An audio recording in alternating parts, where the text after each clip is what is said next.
of Edinburgh, in part medieval old town. I always like to point out the City Chambers building. That's the building with the flagpoles on the roof just across the top of Waverley Station there. It's dead easy to count 12 stories in height on the back of the City Chambers building. It gives you an idea perhaps of the overcrowding that the old town of Edinburgh must have suffered some 400 years ago.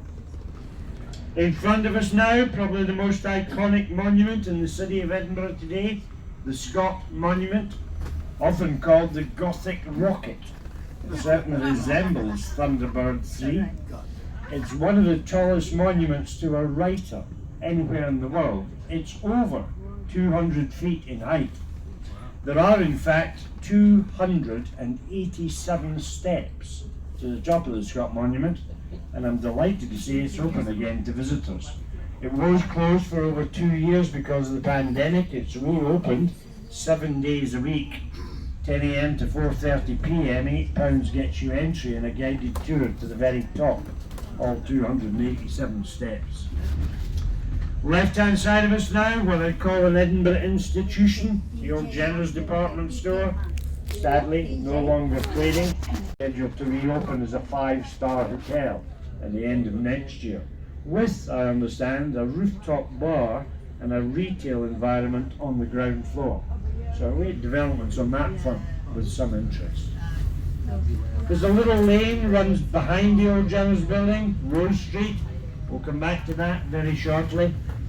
St Andrew's Square comes into view on the right hand side of us here. In the centre of the square we have the Melville Monument, a monument to the first Viscount Melville, Henry Dundas. He's standing on top of the monument. A very contentious figure. He had a number of nicknames. The Great Tyrant, the one I always liked, King Henry IX of Scotland. He was an MP. He was in fact the last British MP to be impeached. He was impeached for misuse of public funds, and although admonished, never served in public office again. He was also very controversially involved in delaying the abolition of slavery by some 15 years. There is a plaque on the base of the Melville Monument highlighting his involvement in that, and some months ago his family, his descendants, the current Viscount Melville, Bobby Dundas, they removed the plaque. They objected to the wording. Some months thereafter, the council replaced the plaque. No change to the wording. And there is now a furious dispute ongoing between the Dundas family and the council over the wording on the plaque. I understand historians involved on both sides of the dispute, along with members of the legal fraternity, so it'll be interesting to see how and when that's resolved. Stop 2 on the tour, St Andrew's Square. No one upstairs for the square, thanks James. The monument itself, by the way, weighs over 1,500 tons, and it was actually Robert Louis Stevenson's father and grandfather who were lighthouse engineers responsible for the placing of the monument there. Other than that, I understand they developed a new type of crane to do so, a line balance crane that was reached to open the gardens to the public, little pathways and seating areas put in. Proved a great success. Now has its own little Costa coffee outlet on the side of the gardens there. Later in the tour, before we leave the new town, we'll go around Charlotte Square at the west end of George Street, and you can compare the gardens there. They're private gardens. See which you prefer, the private gardens of Charlotte Square or the public gardens of St Andrew's Square. I know which ones I prefer. I normally say glance to the left, you'll get a glimpse of the Firth of Forth. It was misted over earlier, and I don't think the mist will have cleared. I think it will still be misted over. And then we'll go round the east side of St Andrew's Square. You might notice there's a gap in the buildings on the east side of St Andrew's Square. When we pan round St Andrew's Square during banking hours, wander in. It's beautiful inside. It's worth 5 minutes of your time. However, it shouldn't be there. If you look at James Craig's original plan of the layout of the new town, the building plot on which the Royal Bank head office sits was earmarked for St Andrew's Church. Still can't see the Firth of Forth, by the way. But evidently a very wealthy individual by the name of Lawrence Dundas got in first. I'll come back to that very shortly. So, beautiful mansion house I was talking about on the left there. Notice the statue in the front garden? Very tall man, or just a small horse? The fourth Earl of Hopetoun. He was a former governor of the Royal Bank of Scotland. I'll put it down to artistic license, although I've had suggestions thrown at me. Maybe it's a Shetland pony, or an Icelandic pony, or a Welsh pony. I'm not sure. I'll just put it down to artistic license. You might notice the gold fleur-de-lis on the front of the building there, up at the apex. That tells you it was a government building. After Lawrence Dundas's death, the government took over the building. It was for some time a Customs and Excise office. There are those who believe that Rabbie Burns spent some of these. It was for many years the heart of the financial district of the city of Edinburgh. This building we're just approaching on the left here, next door to the Royal Bank, that was for years Bank of Scotland offices. And beyond that, you have the beautiful Glen Eagles townhouse with the Christmas decorations on the front. And beyond that, you have the Grand Hotel. And the Glen Eagles townhouse and the Grand Hotel were, and I can never remember the order in which they were placed. One was the British Linen Bank and the other was National Commercial Bank. So there was many banks and insurance companies in the square. Standard Life, Scottish Widows, the Prudential, Scottish Equitable, they all had offices in St Andrews Square. It really was the heart of the financial district of the city of Edinburgh. But all that's really left now, to my knowledge, is the head office of the Royal Bank of Scotland. As I say, beautiful building inside. Do wander in if you're in the square. You will get a glimpse, I know it's difficult with the Melville Monument, but there is a church steeple at this end of George Street. We'll see it again as we go round and past George Street. That's St Andrew's Church today. Should have been where the Royal Bank of Scotland head office is. As I say, a very wealthy individual. But on the left-hand side of us now, many restaurants on the south side of St Andrew's Square. Gordon Ramsay has his Bread Street restaurant on the south side of St Andrew's Square. I talked earlier about the little lane running behind the old Jenner's building, Rose Street. There is another little lane running to the north of George Street called Thistle Street. So you have the rose and the thistle, as I mentioned, on either side of the main street in the new town of Edinburgh, the emblems of England and Scotland. And those little lanes were to house what I'd call the ancillary services, the shops, the stables, the servants' quarters, the homes for the artisans. Amazing piece of town planning. Now, I was talking earlier about Henry Dundas. He evidently purchased a few to the building plot on which the Royal Bank head office sits from the council. How? I've no idea. It was earmarked for St Andrew's Church. I've heard Lawrence Dundas described as a very devious character. He was in a new town, 115 feet in width, wide enough for a carriage and 4 horses to comfortably turn in the confines of the street. You will see in the distance a beautiful domed building. That's at the far end of Charlotte Square. We'll talk more about that building later in the tour, but it was for years St George's Church. It was modelled on St Paul's in London. It's no longer a church. We'll come back to that. You'll also notice, I hope, a statue with his back to us, James Clerk Maxwell. I'll come back to him. There is also a beautiful building on the left as you glance down George Street called the Dome, and that's now got its Christmas decorations on the front of the dome. It looks really nice. James Clerk Maxwell, I say, gave us the colour television. He didn't really. He gave us the cathode ray tube. Without that, we wouldn't have the colour. And then coming into view on the right-hand side of us, little alley. If you glance down there, you see the back of a large red sandstone building. That's the back of the Scottish National Portrait Gallery. We're going to turn left here, head along Queen Street when the lights change in our favour. As we turn to the left, do glance to the right and you'll see the front of the Scottish National Portrait Gallery. Beautiful building. It was in fact the very first purpose-built portrait gallery to open in Britain. It was funded thanks to proprietor of the Scotsman newspaper. But more importantly perhaps, it's home to an amazing collection of paintings. If you like paintings, got to be worth the visit. Open 7 days a week, free of charge. Nice little cafe on the ground floor with a portrait gallery as well. Heading along Queen Street, good number of properties to mention. Number 8, very first house built in the street, former home of Van Nord. Next door to that, number 9. What a beautiful building. Home to the Royal College of Physicians. Architect of that was Thomas Hamilton. Passed more of his work at the very end of the tour. I'll try and remember and point that out. Now we'll head along Queen Street. I always think Queen Street retains more of the original character of a new town street than either Princes Street or George Street.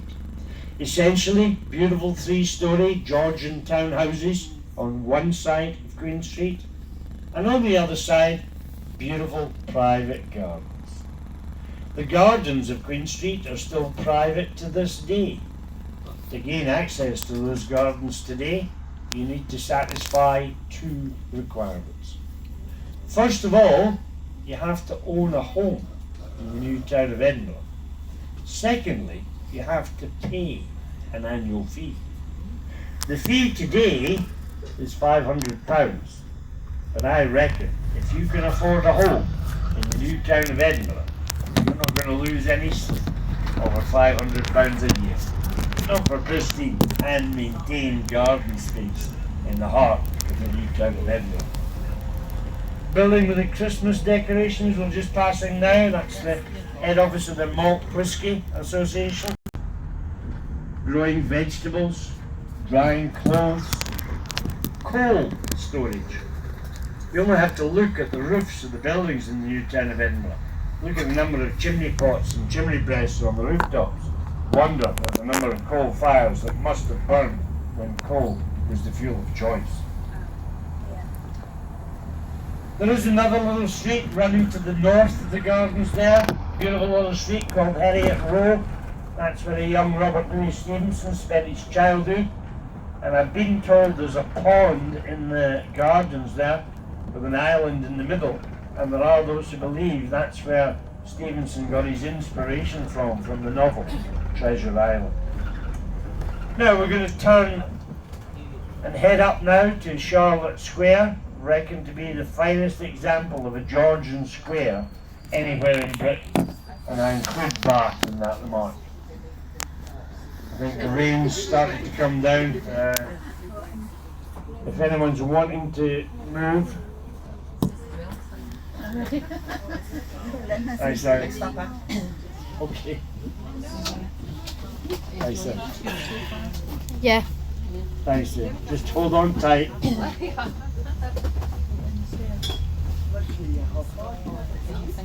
Anywhere in Britain, and I include Bath in that remark. The architect of Charlotte Square was Robert Adams. Sadly, Adam died before the square was complete. Never lived to see the fruition of his work. We have touched briefly on the beautiful building on the far right hand side of the square there, with the dome on the roof. It was for years St George's Church. It was actually modelled on St Paul's in London. But as I mentioned earlier, it's no longer a church, and there is a story to that. After Adam's death, his apprentice changed the size of the dome on the roof of the building. He made it slightly larger than Adam had originally designed. In 1964, the building developed a serious problem with subsidence. The apprentice hadn't altered the foundations to take into account the additional weight of the enlarged dome, and the church at the time couldn't afford to rectify the problem, so the government had to step in and take over the building. That's why today it's West Register House. It's actually home to the Criminal Records of Scotland, which is a touch ironic for a former church building, but still a beautiful building. We do have a stop on the far side of the square, stop 3 on the tour for the Georgian House, the West End, the Newton Village. Next up, next up. No one up the stairs first. Or do you want to just hang fire? You do want stop 3? Yeah, let's do have passengers for 3. Thanks, James. We'll give you a shout when we get round. You might have noticed, by the way, there's a beautiful statue in the centre of Charlotte Square. It's actually Prince Albert on his horse, Nimrod.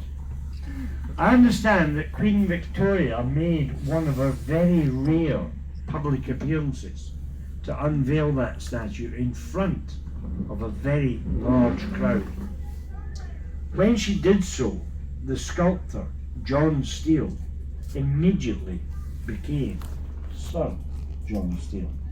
She was so enamoured with the likeness that he'd achieved of her late husband, he was knighted on the spot. Sir John Steele. Now you might notice the gardens in the square here.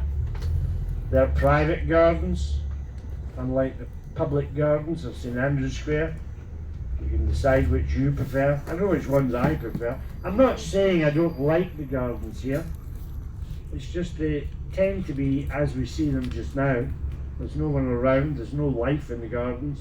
Occasionally you'll see somebody out wandering around with a dog, but most of the time the gardens are as we see them now. I think it's much nicer seeing a bit of life in the gardens, and that's certainly what you see in St Andrew's Square. The church building, by the way, the old church building here, the church merged with St Andrew's Church at the east end of George Street. We caught a glimpse of that earlier.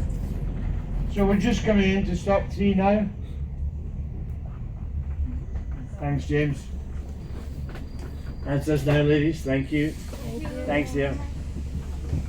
Thank you. So we have in front of us the north side of Charlotte Square. You might notice the building with the banners on the railings. That's the Georgian House, a National Trust property, a visitor attraction. It's laid out and furnished very much as it would have been when it was first owned in the early 1800s by a very wealthy family called the Lamonts. If you want to find out what life was like for the rich and famous, the rich and wealthy in Charlotte Square, definitely worth a visit. Next door to that though, number 6, the black door, that is Bute House. And that is the official residence of our First Minister, John Swinney. It's not like Downing Street, it's not his home, but it is his official residence. After Sir Keir Starmer had been elected as Prime Minister of Great Britain, he came up to Scotland to meet with John Swinney, and that's where the meeting took place, Bute House. Heading back onto Queen Street now, there's a monument comes into view on our left-hand side, at the foot of the hill here. It looks a bit like a miniature Scott monument. I only discovered recently it's the only monument in the city of Edinburgh to a lady other than to royalty. It's a lady by the name of Catherine Sinclair. She wrote children's novels or children's books. She was a friend of Sir Walter Scott's. She was in fact the main benefactor of the Scott Monument. She was also one of those responsible for Sir Walter being named as the author of the Waverley novels. It wasn't deemed appropriate for someone who was standing in the legal profession to have written such romantic fiction, so they were actually published anonymously, and it was some years after the publication before he was named as the author.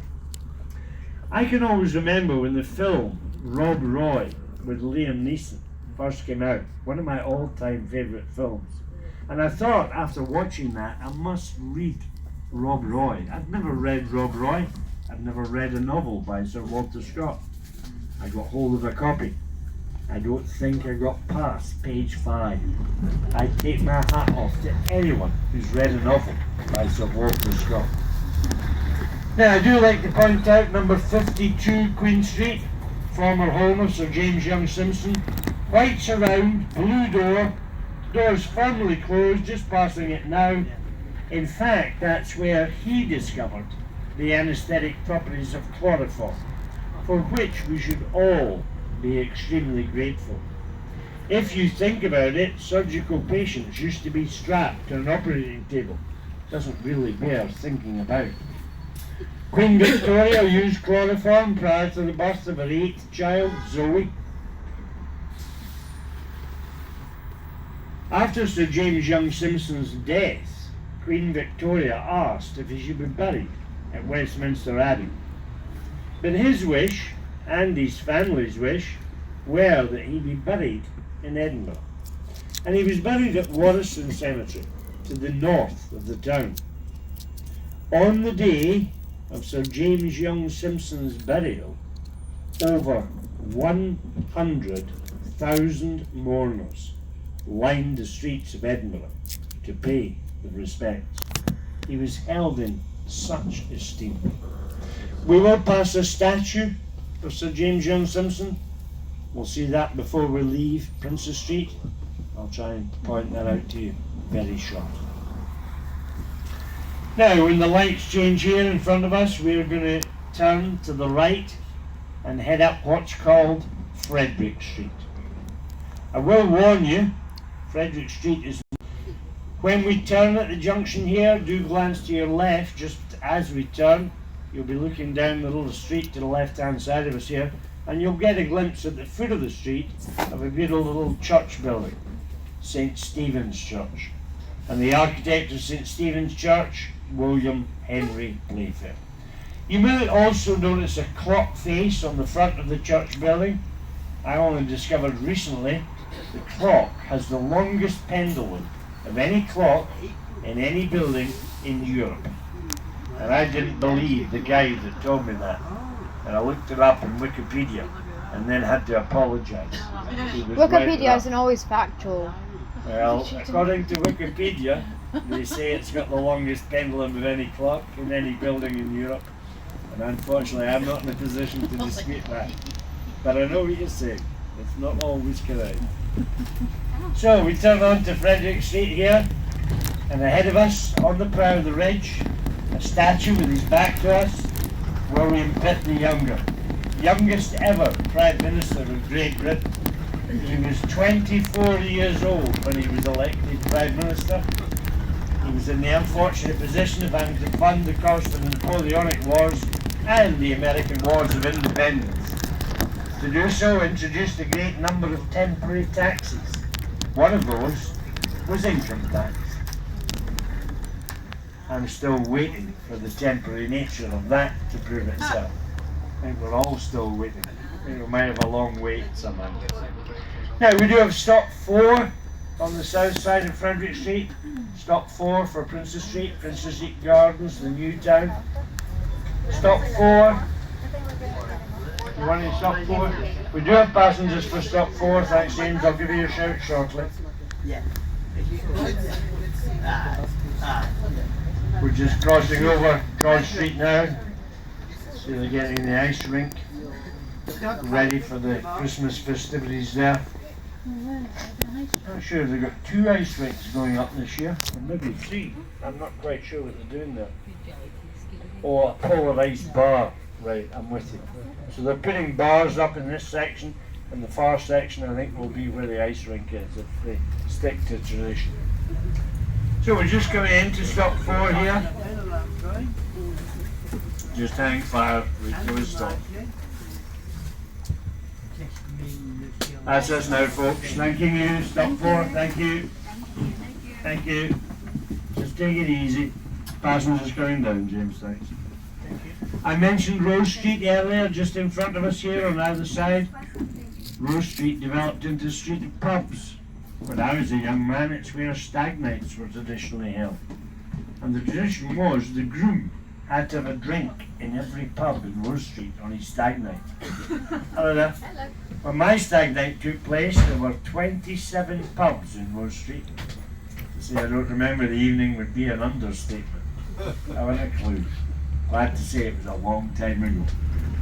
Now, ahead of us, on the skyline, Edinburgh Castle. What can you say about Edinburgh Castle? Quite magnificent. The most attacked castle in Europe, the most attacked building in Britain. It's been attacked over 23 times during the course of its history. The Romans were in this part of the world roughly 2,000 years ago. The Roman historian Tacitus in 75 AD made mention of the fort on the hill. So there's been a fortified presence on the top of Castle Rock dating back at least 2,000 years.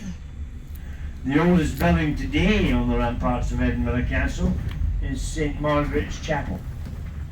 Built in the early 1100s during the reign of King David I of Scotland in memory of his mother, Queen Margaret, who sadly died in Edinburgh Castle in 1093 upon hearing of the death of her husband Malcolm on the battlefield. Princes Street Gardens to the left of us here wasn't always the site of Princes Street Gardens. It used to be the site of the Nor Loch, a man-made loch built to give additional defensive capabilities to Edinburgh Castle. I mentioned earlier Sir James Young Simpson. Remember we pointed out his former home. His statue just coming into view on the left-hand side of us here. It's up at bus height, and nestled into the floor of the valley behind his statue sits St Cuthbert's Church. Actually sits on the oldest Christian site in the city of Edinburgh. You can trace the history of the site there back to the mid-7th century. My understanding is St Cuthbert first set foot in this part of the world round about 640 AD, then went down to Lindisfarne, founded the Abbey in Lindisfarne. The church building, it's the 7th church building to be built on the site, built in the late 1800s. It's home to an amazing stained glass window by Tiffany of New York that depicts David and Goliath. If you're wandering around this part of the city, you try and wander in, catch a glimpse of the beautiful stained glass window. Now, I always like to point out the last building we see in Princes Street on the right hand side with the columns and the flag used to be Binns Department Store, now home to the Johnny Walker Experience. Want to find out more about whiskey? Interesting place to visit. You might notice a clock on the corner of the building, the Binns Clock used to be known as. Great meeting place. You met a young lady in the dancing on a Friday night, and you wanted to meet her again, you'd arrange to meet under the Binns Clock on the Saturday. Many a Saturday night I've stood under the Binns Clock, sometimes for far too long time ago. Now returning to Lothian Road here, stop 5 at the foot of Lothian Road. No one for 5, thanks James. I talked earlier about St Cuthbert's Church. The church, by the way, it's where the famous novelist Agatha Christie married her second husband. The marriage attracted a lot of interest, as did her second husband. He was much younger than she was. When she was asked about the marriage and her second husband, Agatha Christie explained, "He's an archaeologist, so the older I get, the more interested in me he becomes," which I thought was a lovely statement from Agatha Christie. Always remembered that one. Absolute cracker. Now, you may have noticed we have graveyards just to the left of us here, and in front of the bus, on the corner of the graveyards, we're going to pass a little round tower. And you might wonder why a tower in a graveyard. It's a watchtower. In the early 1800s, fresh corpses were in great demand by the medical profession. And it was found necessary to build little watchtowers in the graveyards so that watchmen could keep an eye on the graves, particularly the freshly dug graves. You may have come across the names Burke and Hare. Hello there. Burke and Hare were purportedly two of Edinburgh's more notorious grave robbers. I don't think Burke and Hare ever robbed a grave in their lives. I think they missed that part of the equation out. I'll try and tell you their story as we go round. Burke and Hare were two Irish navvies or navigators, and they came across to Edinburgh during the construction of the Union Canal. They stayed in a lodging house owned by Hare's partner, situated in an area known as Tanner's Close. We'll pass the site of Tanner's Close later in the tour. I'll try and remember and point that out. One night, an elderly resident in the lodging house died of natural causes, owing around £4 in back rent. Burke and Hare took the fresh corpse to the medical faculty. There they were rewarded with the princely sum of £7 and 10 shillings by Dr. Robert Knox for their troubles. Buoyed by their good fortune, Burke and Hare then went on a spree. They went down to an area known as the Grassmarket, looking for unsuspecting individuals who they got drunk, took back to the lodging house, got drunker, suffocated, and sold the corpse. Lovely business. Burke and Hare, of course, were eventually caught. Hare turned King's evidence. Burke was hung on the gallows for 16 murders. Quite incredible. I'll come back to that possibly. We do have a cinema on the left-hand side of us here. You'll see the signage, the Cali Picture House. It's no longer a cinema. It's now a pub run by Wetherspoons. I remember when it was a cinema. I went to see a band in there in the 1970s, 10 years after. Amazing band. Lead guitarist Alvin Lee, ranked to be the fastest guitarist in the world. They played at Woodstock. Amazing band. I also remember going to see a film in there. I think it was the most boring film I ever saw in my life. Gone with the Wind. I was in the company of a young lady at the time. We were on our first date together. And after an hour and a half, they switched on the lights and said, 15-minute intermission. Then we'll put the second half of the film on. Which point I turned to the young lady and said, I'm off to the pub. She smiled and said, I'm watching the second half of the film. It's brilliant. Very short-lived romance. Gone with the Wind, all right. Beautiful concert hall on the left-hand side of us here. The Usher Hall. Still reckoned to be one of the finest concert halls in Europe. It opened in 1914. It was funded thanks to a contribution of £100,000 from Andrew Usher. He was one of the Usher's distilling family. Gave us Usher's Green Stripe whiskey.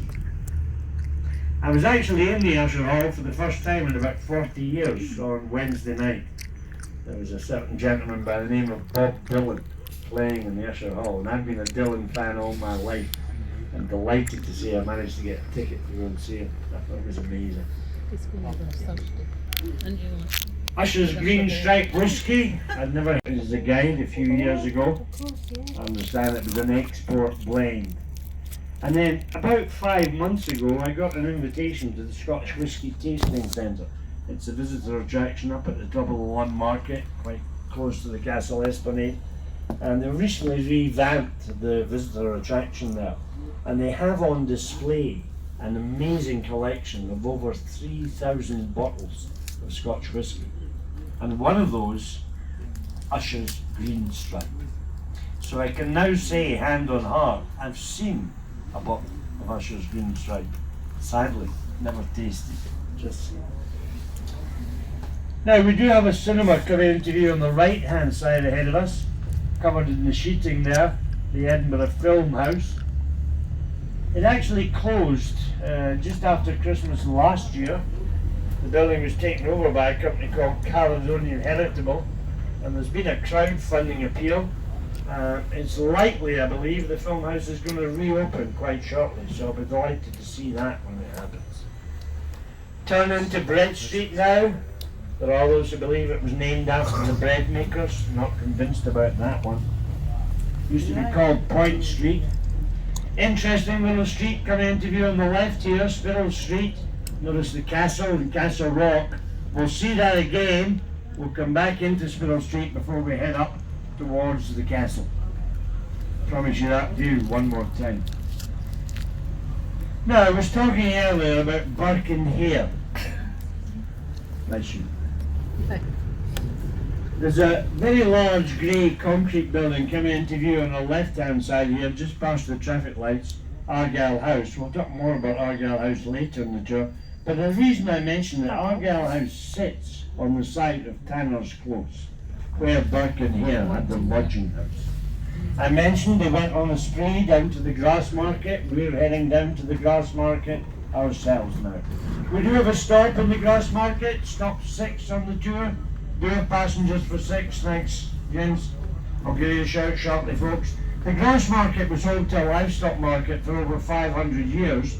Last one took place in 1910. The Grassmarket, however, was also where public executions took place. And we will pass a marker as we go through the Grassmarket showing where public executions took place. It's a marker showing where the gallows is situated. We've been in there.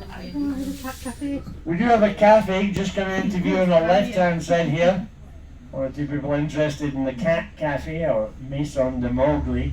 I understand there are 18 cats who wander around inside there.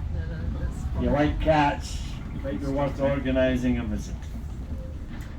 So we enter the Grassmarket, interesting perspective of the castle up on our left-hand skyline. How impregnable does that appear, particularly prior to the invention of artillery.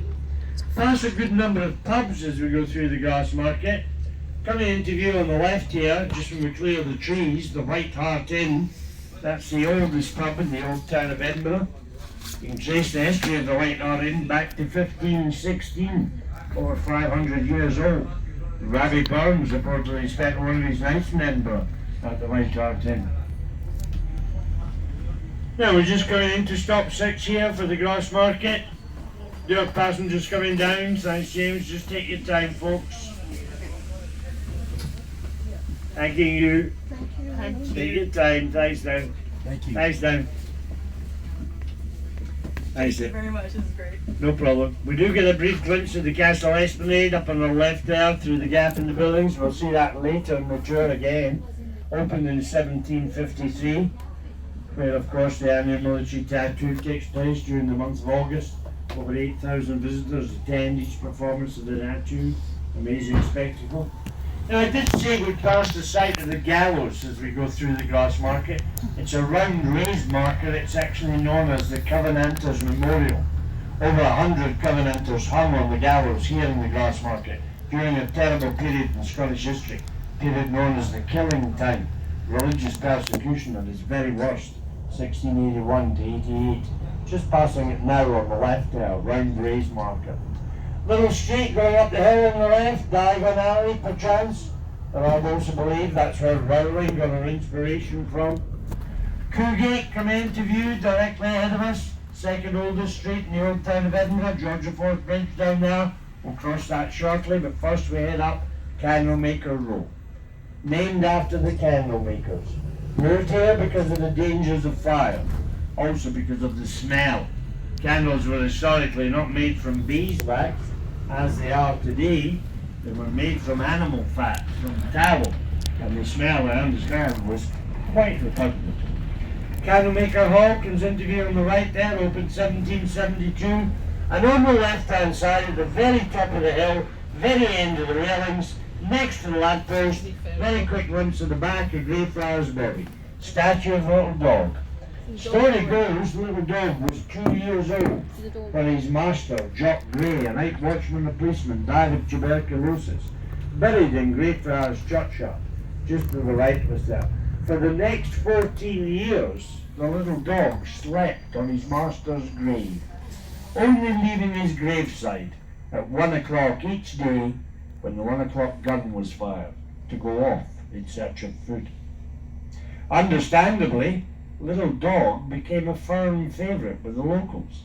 In fact, the Lord Provost of the day, William Chambers, granted the Little Dog freeman of the town.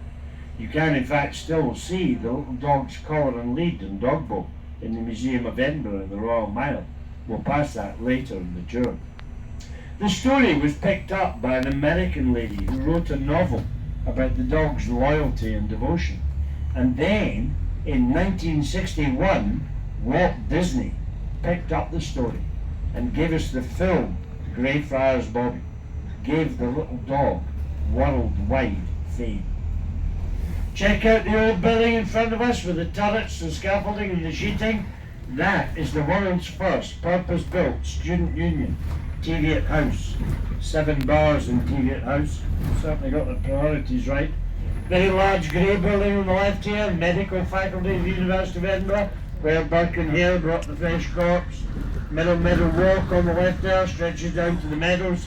Very large green grass area. Used to be the home of the Buller Loch. Gave the old town of Edinburgh its water supply for many years. Old Royal Infirmary of Edinburgh on the left here. Florence Nightingale had an involvement in the ward layout of the Old Royal. Excuse me. There were 6 Nightingale wards therein. Recently reopened as the Futures Institute at the University of Edinburgh. I think it's an amazing building. I think the mix of old and new is quite incredible. Took them a long time and they've done some amazing things there. Today it's devoted to the study of artificial intelligence and medicine.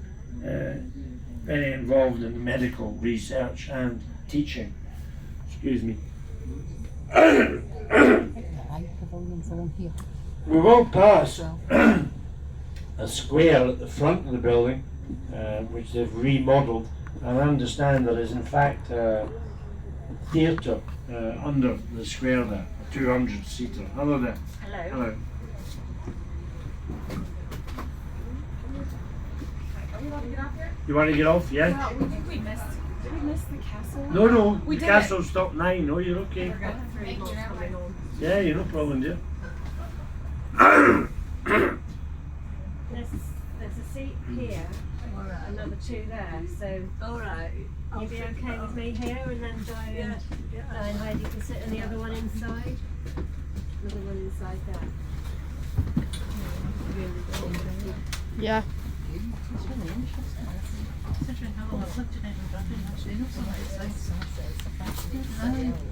So I was talking, excuse me, I was talking about the old infirmary building here on the left hand side of us. I just think they've done an amazing job there. I was reading about it actually last night. I saw a piece in an architectural journal that had been flagged up. And I think, hello there. I think they've done an incredible job. I'd like to go round. I understand there's a cafe at the start of the building there, which is open to the public. Right hand side of us, great example of Jacobean architecture, George Heriot School. George Heriot was a very wealthy individual. He was a goldsmith to King James VI of Scotland. His nickname was Jingling Geordie. He walked around with so much loose coinage in his pockets, and he bequeathed his vast fortune to allow for the development of the school. Also to allow for the education of fatherless children of wealthy merchants. There are in fact still bursaries available at George Heriot School today for the education of fatherless children. Stop 7 on the tour, Lauriston Place. No one for 7, thanks James. Edinburgh College of Art on the right hand side of us there. And just past the College of Art, the old Victorian fire station. No longer a fire station, Edinburgh College of Art have taken over the building. The fire service here in Edinburgh is worthy of note. It was the very first fire service founded in the Western world. It was founded after the Great Fire of Edinburgh in 1824. And the first fire master here was a gentleman by the name of James Braidwood. Braidwood developed firefighting techniques still in use to this day. When he left the fire service here in Edinburgh, he went down to London. He founded the fire brigade in London. He sadly died in 1861 whilst firefighting in London. There is a statue of James Braidwood. It's in Parliament Square here in Edinburgh, just off the Royal Mile. Do try and catch a glimpse of Braidwood's statue. Now, I mentioned earlier on the tour, Argyle House. Very large, very grey, very concrete building. Back into view on the right-hand corner here. Opened in 1967 as a government building. No longer a government building. Now home to start-up companies. So who knows, maybe the next Amazon will start up in Argyle House. But it might surprise you to know it's a great example of 1960s brutalist architecture. To the extent that today Argyle House is a listed building, which I think is incredible. I think it's the ugliest building in the city of Edinburgh. Shows what I know. Now we're coming back into Spiddle Street. I promised you this view earlier. The castle and Castle Rock. We do have a stop at the foot of Castle Rock, stop 8 for the West End, the theatres, Johnson Terrace, no one for 8 upstairs. Thanks, James.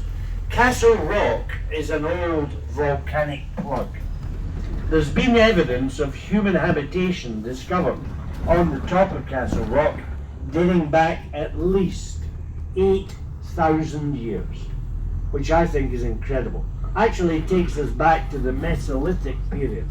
I had to look that one up. Glance up to your left-hand skyline, the Great Hall, the 4 large windows. Notice the apertures in the walls below for the dungeons under the Great Hall. And going round the corner to the right of that as you look are the royal apartments.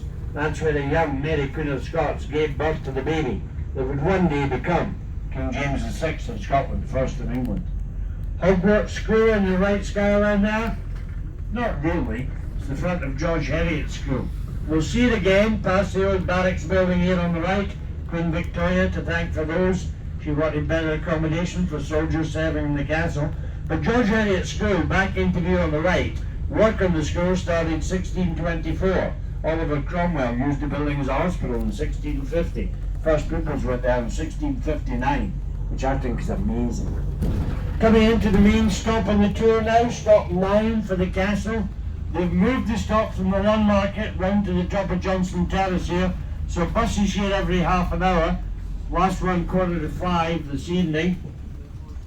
So stop 9 for the castle Esplanade, the Scotch Whisky Tasting Centre. It's where our house is. Stop 9, castle, thanking you. Cheers now. Thanks, sir. We walked all that way, we could have gone in. So stop 9, as I mentioned, the castle Esplanade, the Scotch Whisky Tasting Centre, the Tartan Weaving Museum, the Camera Obscura, Edinburgh's oldest purpose-built visitor attraction. 5 floors of fun. Now we've got a church building to the left of us here, the old Highland Kirk. Still has the tallest steeple of any church in the old town of Edinburgh. Used to have Gaelic sermons in there on a Sunday. No longer a church, it's now home to the organisers of the Edinburgh International Festival. It's called the Hub. Now we pass the front of the Hub here, do glance to your left, you look up the other side of the old church building there, up Castle Hill into the castle at the top of the hill. The castle, of course, sits on the top of the Royal Mile, the palace at the foot of the Royal Mile. It's a Scottish mile in length. It's about 200 yards further than an English mile. I always say to visitors when you're wandering down the Royal Mile, do walk down the hill. Much easier to walk down the hill than up a hill. Do look into the closest little alleys you'll see on either side. We're just passing Gladstone's land on the left there with the hawk sticking out the side of the building. National Trust property, recently refurbished. Now there's an ice cream parlour on the ground floor. Now you may have noticed that section of the Royal Mile in front of us is closed to through traffic, so we'll leave the Royal Mile here. We'll rejoin it very shortly at the other side of that section. You also have noticed that section home to St Giles. It is, Now we pass the French Institute here on the left-hand side, then there's a gap in the buildings. If you glance through the gap, you get a very quick glimpse of the old Parliament Hall. Beautiful building at the back of St Giles. If you're in that neck of the woods, try and wander in. Beautiful inside. National Library of Scotland on the left here, and then we cross over the Kew Gate. 60 feet below us on either side. Second oldest street in the old town of Edinburgh. Was for years known as the Street of Palaces. Where the rich and the wealthy had their properties. Much more room than on the Royal Mile itself. Now I mentioned earlier in the tour, Greyfriars Bobby, statue of a little dog coming back into view on the right hand side there. When the building's end, set of railings, end of the railings, lamppost, next to the lamppost, statue of Greyfriars Bobby. If you're keen-sighted, you'll notice his nose, distinctly brass coloured. Chambers Street now, home to stop 10 on the tour for the National Museum of Scotland. National Museum here on the right hand side of us, amazing place. Open 7 days a week, 10 AM to 5 PM, free of charge. You can spend all day in the National Museum. Not even come close to seeing all the exhibits on display. Wonderful place to spend some time, particularly when the weather is inclement. We picked a section. Stop 10, no one for 10, thanks James. The foundation stone of the National Museum was laid by Prince Albert in 1861. It was in fact his last royal public appearance, and it opened as the Royal Museum in 1866. Statue just to the right of us there, William Henry Playfair, mentioned already, will do again. And then coming into view on our right hand side, my favourite building in the city of Edinburgh, the Old College. It's the Faculty of Law at the University of Edinburgh, and it opened in 1789. Just think about that for a minute. It's the year in which the Bastille was stormed. The architect of the Old College was Robert Adam. Sadly, Adam died before the Old College was complete. William Henry Playfair responsible for its completion. There's a beautiful dome on the roof of the Old College. We're too close to see it here in Chambers Street. I'll point it out at the end of the tour. There is also a beautiful quadrangle in the heart of the Old College. The main entrance is just round the corner to the right of us. If you're in this neck of the woods, do wander in. Have a look at the quadrangle. It's magnificent. I'm not a subscriber to Netflix, but I understand there's a new series started earlier this year on Netflix called One Day. It's about two university students who fall in love, and I understand a lot of the scenes from One Day were filmed in the quadrangle of the Old College. It's also home to the Talbot Rice Gallery, a free gallery of contemporary art, and that's in a beautiful hall in the quadrangle of the Old College. The Old College is built from Craigleith stone. Most of the new town of Edinburgh is built from Craigleith stone. But it was exported worldwide, as far afield as North America. Buckingham Palace in London is built from Craigleith stone. The earliest record I've seen of Craigleith stone being used, it was used in 1615 in Edinburgh Castle. The quarry, Craigleith Quarry, about 3 miles west of the centre of Edinburgh, was filled in after the Second World War, filled in 1948, now the site of a retail park, Craigleith Retail Park, and the mere size of the retail park gives you an indication of the size of the quarry. Turn on to South Bridge now, opened in 1788, 19 arches on South Bridge. Just crossing over that archway now takes us over the Crew Gate, 60 feet below us on either side. Interesting little street today in the Crew Gate. It's actually closed to through traffic after 10 o'clock in the evening because of the number of revellers that wander the Crew Gate. It's home to many pubs, hostels, nightclubs, very popular with the student population and the younger generation. South Bridge, when it first opened, very quickly became a busy thoroughfare. Merchants very keen to capture passing trade. So South Bridge very quickly became a busy shopping street. That's why there's only one of the 19 arches on South Bridge open to view today. There is one building on South Bridge I like to point out. It's the very last building we'll see on the left hand side before we turn back onto the Royal Mile.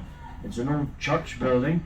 I've always known it as the Old Tron Kirk, but I understand it's no longer a church. It's now where artists can display and sell their wares. It takes its name from the old salt churn. And the old salt churn was a wooden weighing beam used to weigh merchants' produce. It was situated under the old church building.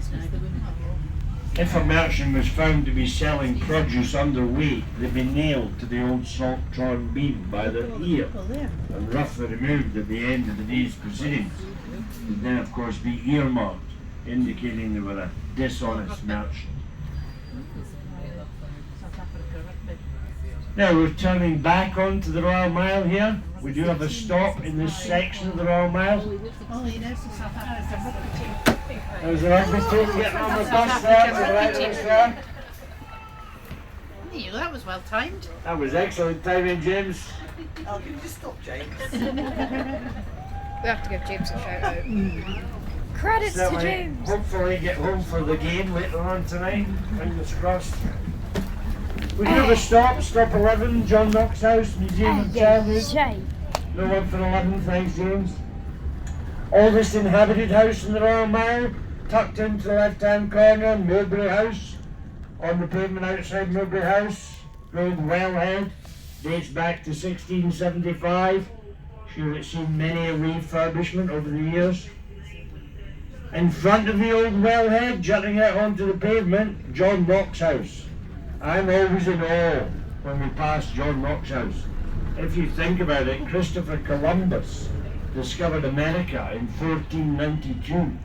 Parts of John Knox House date back to 1470. That certainly puts things into perspective, at least in my book, at any rate. Now, it might surprise you when I tell you we're about to leave the old town of Edinburgh. You may have noticed we're at a junction with traffic lights. This was the site of the Netherby Port, the main gate guarding the eastern approach to the old town. We've now entered the Canning Gate. The Canning Gate was granted separate borough status by King David I of Scotland in the early 1100s, retained that status right up until 1865, became part of the borough of Edinburgh. We do have a stop in the Canning Gate, stop 12 on the tour, for the Canning Gate Kirk, the People's Story Museum of Edinburgh. We went for 12, thanks James. Right hand side of us, building coming into view, the first floor balcony, that's Murray House. That's where the Act of the Union was signed in 1707 by the Marquess of Queensberry. Left hand side of us, building coming into view with the clock sticking out the side of it, the old toll booth. That's the town hall and the jail of the Canning Gate. Building dates back to 1591, clock added at a later date. Canning Gate Kirk on the left there, you see the royal insignia on the front of the kirk, tells you that's where the royal family worship when they're staying at the palace. Canning Gate Kirk, the building was used by Bodyproof Charlie in 1745 after the Battle of Preston Pans. Preston Pans, about 8 miles east of Edinburgh, the battle there won by the Jacobites. They used Canning Gate Kirk as a prison for high-ranking officers captured after the battle. Canning Gate Kirk, by the way, was also where our late Queen's granddaughter, Zara Phillips, married the English rugby player Mike Tyndall. Many a famous individual buried in Canning Gate Kirkyard. I always like to mention David Rizzio. He was the Italian secretary to Mary Queen of Scots. He was brutally murdered in Holyrood Palace, stabbed some 56 or 57 times in front of the Queen. He's laid to rest in Canning Gate Kirkyard. Now we're heading down to the foot of the Royal Mile now. We do have a stop at the foot of the mile, stop 13 for the Palace and the Parliament. No one upstairs for 13, thanks James. Coming into view directly ahead of us, the ruins of Holyrood Abbey, founded in 1128. Right hand side of us, Queensberry House, former home of the Marquess of Queensberry, now part of the Parliament complex. And then coming into view directly ahead of us, the magnificent northwest tower of the Palace of Holyrood House. Built during the reign of King James V of Scotland, home to Mary Queen of Scots' bedchamber. I often wonder what it must have been like some 450 years ago when Mary Queen of Scots glanced out of her bedroom window and looked up the Royal Mile. Amazing history in this part of the city. Little cobbled street directly ahead of us, running up to the royal gates and the royal entrance to the courtyard of the palace. That little street was known as Abbey Strand. Abbey Strand was a debtor's sanctuary. Glance up to the right-hand skyline, you'll notice Ice Peak in the city of Edinburgh, 823 feet in height. We'll see more of that shortly. King's Gallery on the left there, home to exhibitions of the Royal Collection of Artwork. And on the right-hand side of us, we have the Scottish Parliament building. What can you say about that building? Opened by Queen Elizabeth II in 2004. We've had 20 years to get used to that. Still trying. I'll tell you more about that building shortly. I might surprise you, we'll see. Notice a lamppost coming into view on either side of the bus here. Crowns on top of the lampposts. They tell us we're entering what was the Royal Park. In fact, the lands in the park were gifted back to the people of Scotland by Queen Elizabeth II in 1999, when the Scottish Parliament returned to Scotland after an absence of some 300 years. Scottish Parliament had moved to Westminster in 1707, following the Act of the Union, returned to Scotland in 1999, following the referendum. Glance up to your left-hand skyline now, and here you see Salisbury Crags. It was here that a young Edinburgh gentleman by the name of James Hutton whilst exploring the formation of the rocks, came up with the idea that perhaps the Earth was older than the 6,000 years thought of at the time. Some 200 years ago it was thought the Earth was 6,000 years old. James Hutton had other ideas. Notice the strange roof-shaped building coming into view on the right here. That is a geological visitor attraction. Our dynamic Earth. And James Hutton, that I mentioned a minute ago, is known as the father of modern geology. He's very much to the fore in our dynamic Earth. If you visit the attraction, your visit starts off with a journey in a time machine. And you journey back to the time of the Big Bang and the formation of the universe. You experience an earthquake, a tropical rainforest. You can even touch an iceberg.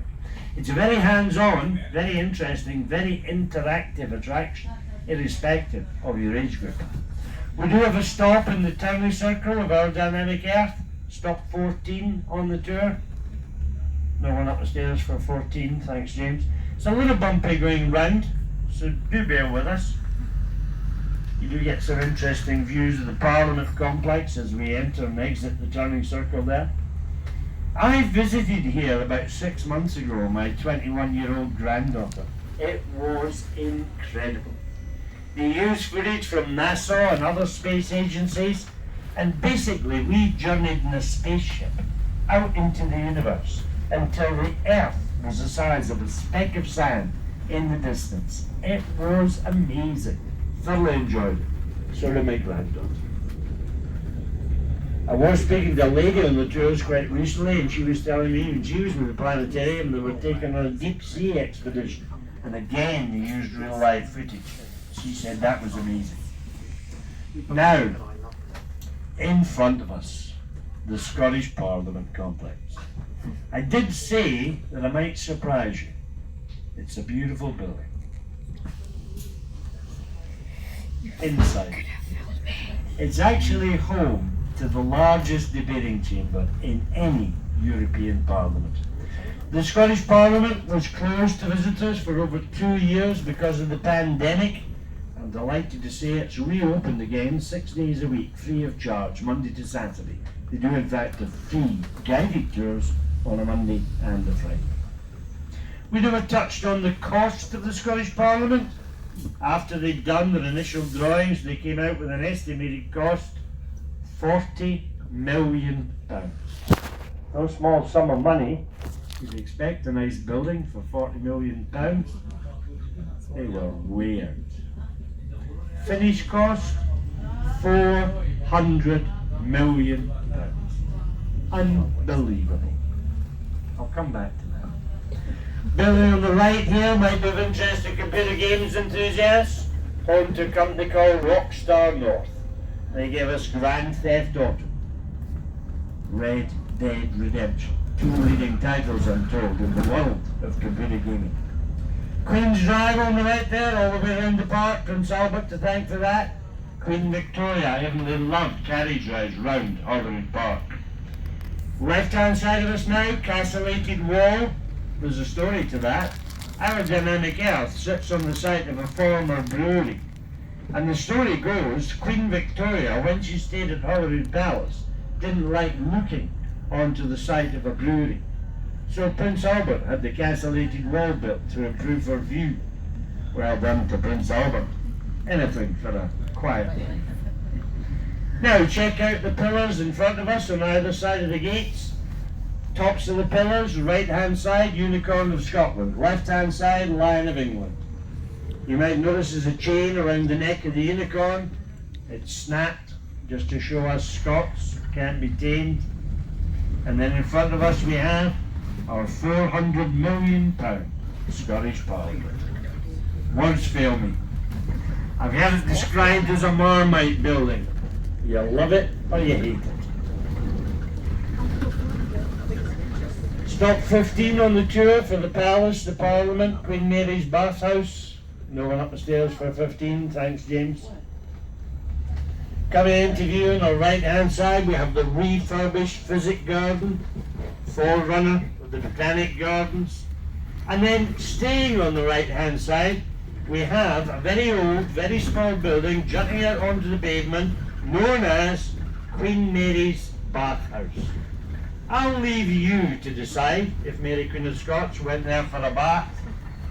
I'll be honest, I can't quite picture Mary Queen of Scots stepping out from the front door of Holyrood Palace in her dressing gown with her towel wrapped up under her arm and her shower cap in her hand, striding towards the bathhouse.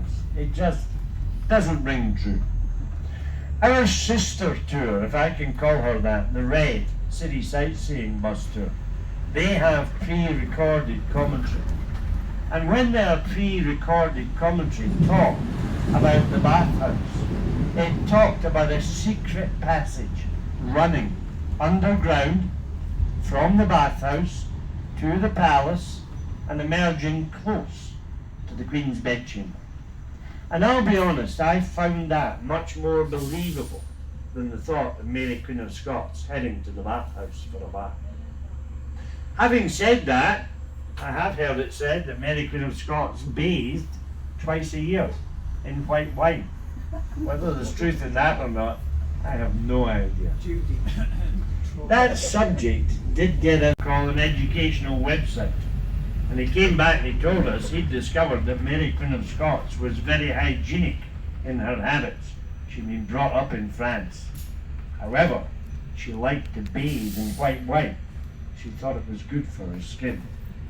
And then added, after the bath, she drank the wine. Now I don't believe that for 1 minute, but it certainly raised a laugh amongst us guys. Having said all of that, I've read a good number of books about Mary Queen of Scots. I've seen a couple of films. And of all the people in history I'd like to have met, she's probably the one.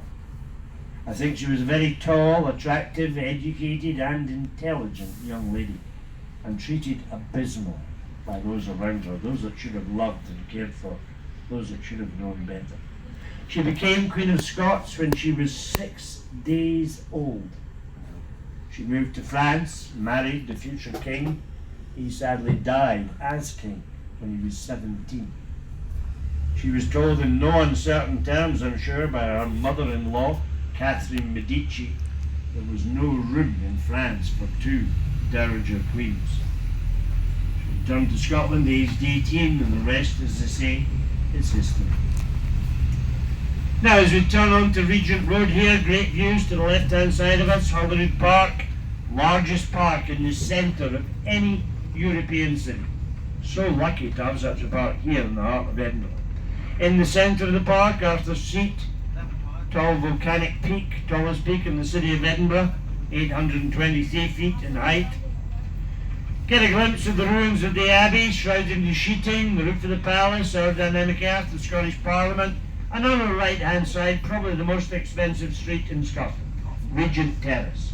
Work of William Henry Playfair, home to the Swiss consulate, the American consulate. Average property price in the street, 1.75 million. Number 1 sold a couple of years ago for 2.85 million.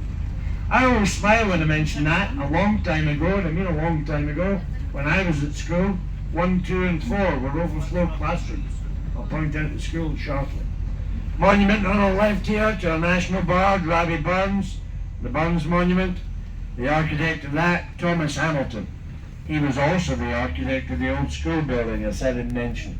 Many happy memories. Old Royal High School. Sadly closed in 1968. Should have been the home of the new Scottish Parliament.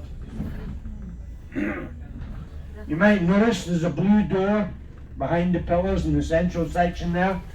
It led into the Assembly Hall, and it was only opened once a year at the end of the annual prize giving, so sixth form pupils could leave the school building for the last time in their life coming out through that door. And what a view! The skyline of the old town. I mentioned the dome on the roof of the old college, very prominent now, left-hand skyline. And the cranes, they just appeared today. Interesting. See what's going there. Right-hand skyline. Nelson Monument, top of Calton Hill. Calton Hill, great place to wander on a clear, dry day. Great views. 10-15 minutes sees you at the top. Left hand side of us, St Andrew's House, opened September 1939 as the Scottish office. Today Home Office is the Scottish Secretariat, including our First Minister, John Swain. Now, many thanks indeed to James, our driver, for successfully and safely taking us round. Much appreciated, James, as always.